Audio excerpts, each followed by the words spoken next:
Konnichiwa, people! You're watching Laketoria Nights, a show where we talk about movies, TV shows, video games, and everything in between. I'm your passionate photographer, Kevin, joined by the strange scientist, Andy, and the solid soldier, CJ. So hello, gentlemen. How's it going, guys? What's up, everybody? Today's topic is a subscriber request, so we're going to be talking about the Monsterverse. In preparation of this, we've watched Godzilla and Kong Skull Island. There we go, I said it all.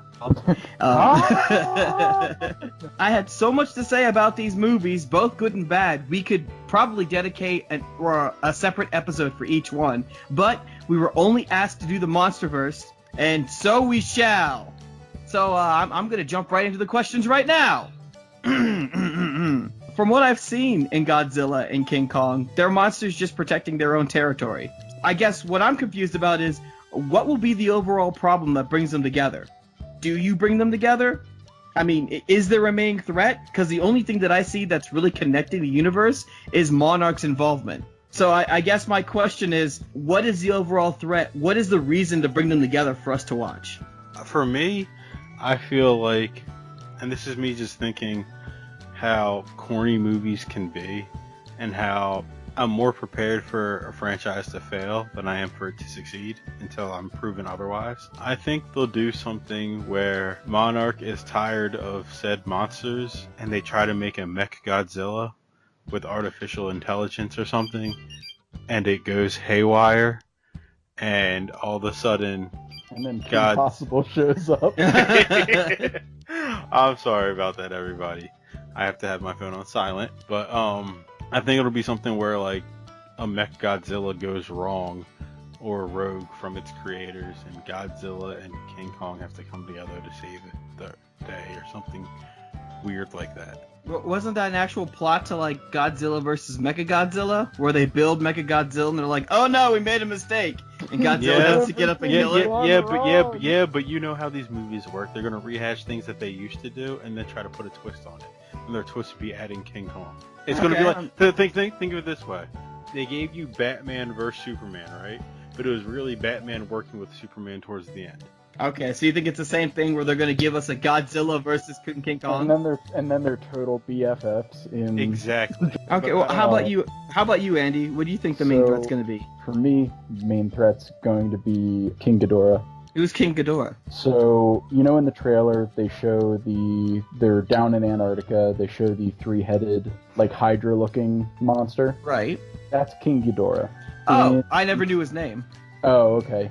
In the, like, original Toho universe, King Ghidorah is, like, the Thanos of the Monsterverse, so to speak. He's, like, mega badass, beats the snot out of, like, Godzilla and Mothra, and basically any monster that goes up against him solo loses. And so I think my personal theory, organization that captures, I forget her name, but the Monarch scientist and her daughter, that organization is trying to basically free King Ghidorah. It wasn't explained in the original why they would do something like that? Well, so in the trailer they talk about how, you know, humanity is a virus or whatever, and that the Earth has these antibodies known as the Titans in place to basically destroy the virus. My thought is that this organization is trying to awaken the Titans to basically cause an extinction level event.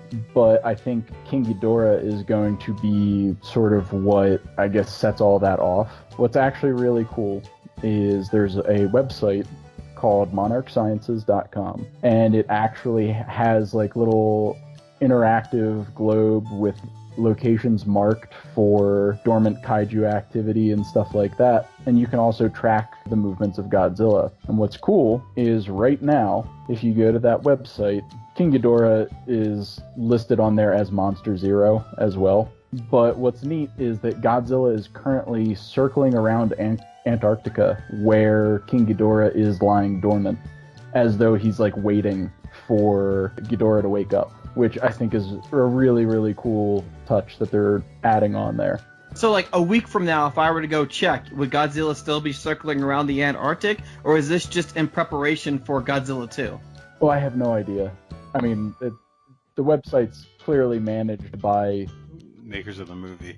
Yeah, but I just think it was a neat touch that Godzilla is circling around Antarctica, basically waiting for King Ghidorah to awaken or something like that so he can fight it. And so I think that's going to be what brings all of the monsters together, is the threat that Ghidorah poses to not only the rest of the world, but also to the monsters themselves. And see, I'm with you on that theory.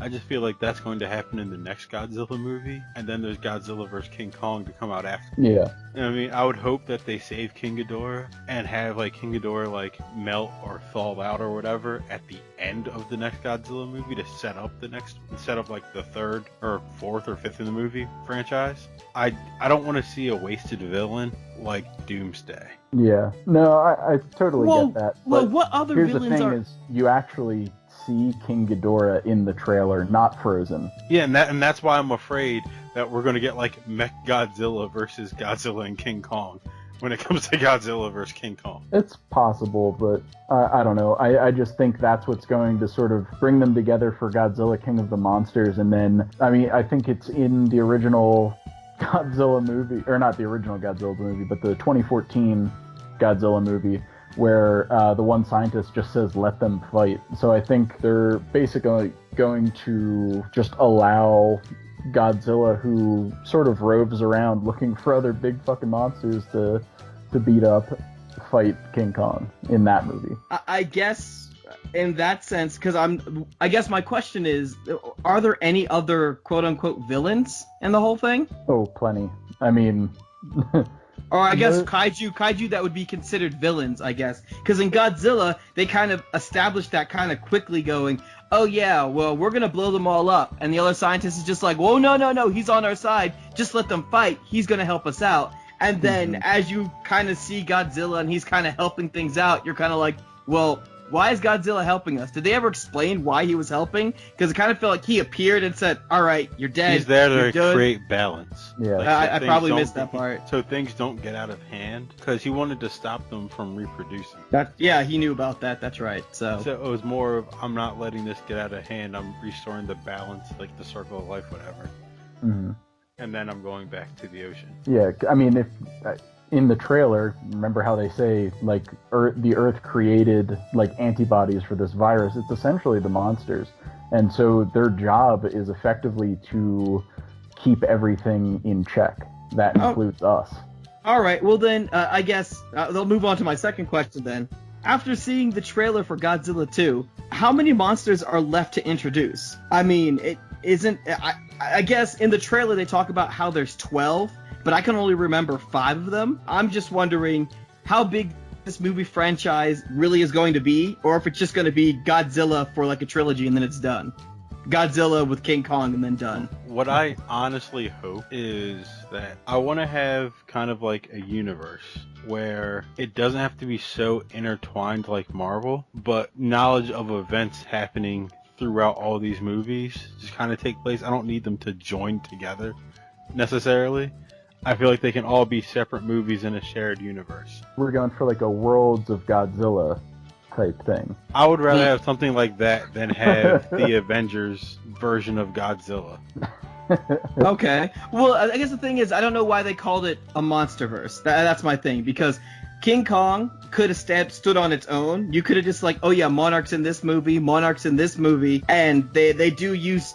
It's in a separate time, a separate place. Everything's completely different from it. But when you see Godzilla 2, it's kind of like, all right, well, Godzilla's here. Here's all the crap that happened when he came up and did this. And now there are, I think the trailer said 12 Titans that need to be woken.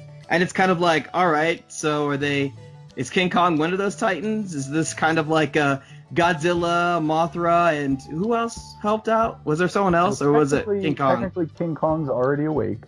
So it might be that they're not including him in that number. Okay. So, there might end up being 13 Titans or whatever. Like, here's the thing. The actual list of monsters from, like, the Toho creative universe or whatever we want to call it, the Monsterverse. Right. What's now being, like, rebranded as the Monsterverse, I should say, has a crapload of kaiju in it. This is something that's been going on since, the 50s. They've made a lot of movies. a lot. Frankly, it could be any number of monsters.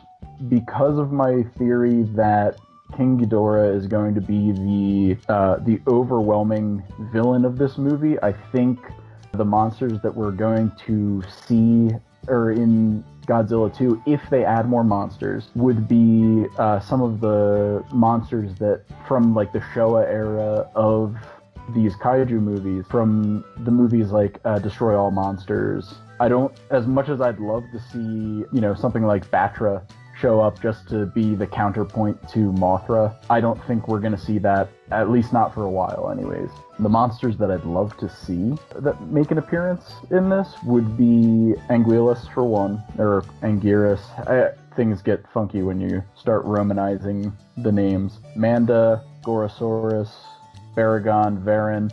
Those are all monsters that took place in the Destroy All Monsters movie, which had King Ghidorah as one of the main, or like probably, I guess, just the main baddie. But then you could also have stuff like Ebirah, which is a giant shrimp monster, and that just makes me happy. Maybe Megalon. I don't know. There's a lot of possibilities for the monsters that we could see. I'm frankly honestly, I'm excited just seeing Rodan, Mothra, and King Ghidorah all being in this movie. Any of these others would just be great to see as additions.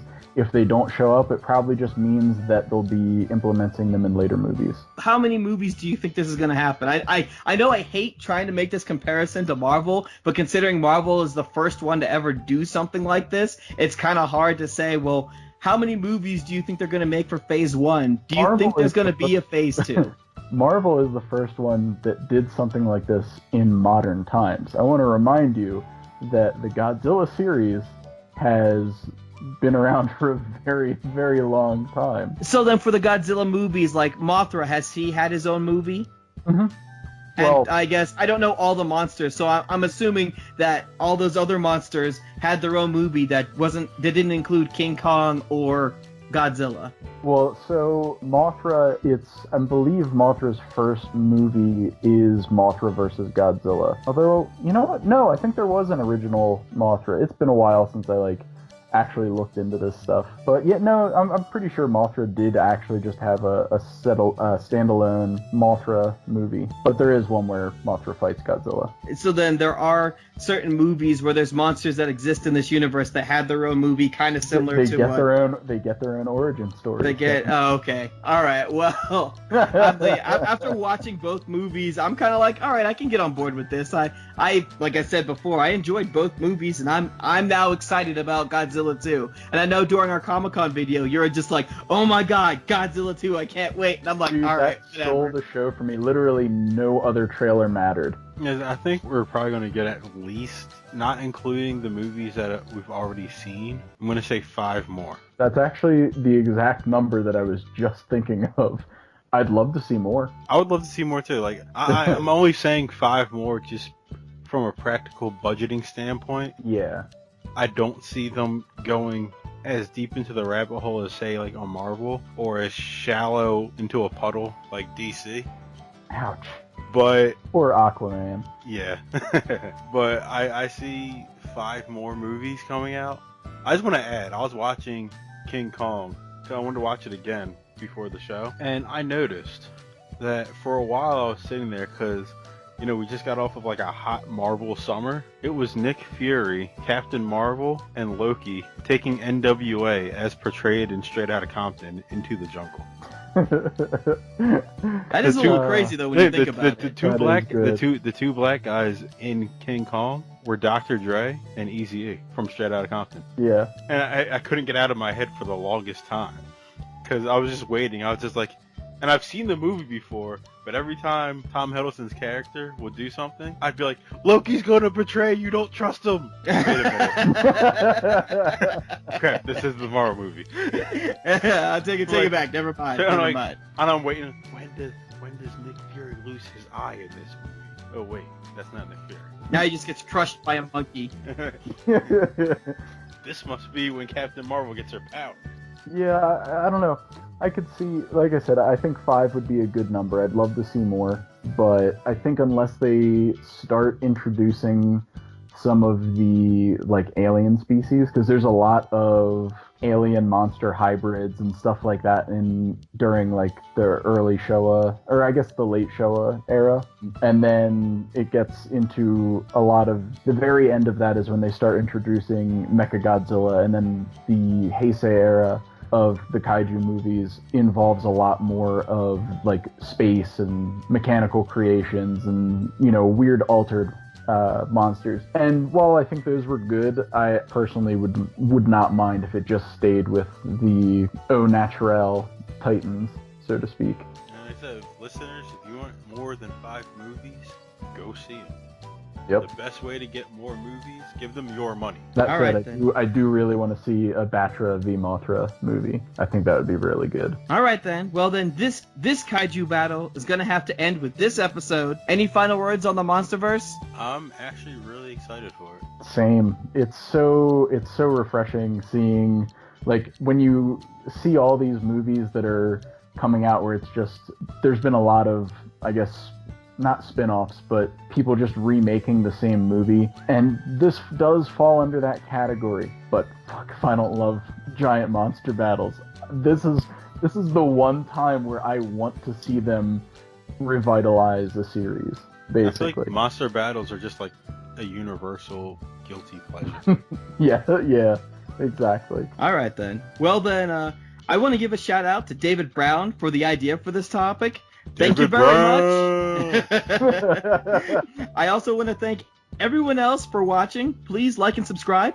This is CJ, Andy, and Kevin signing off saying watch more movies and play all the video games.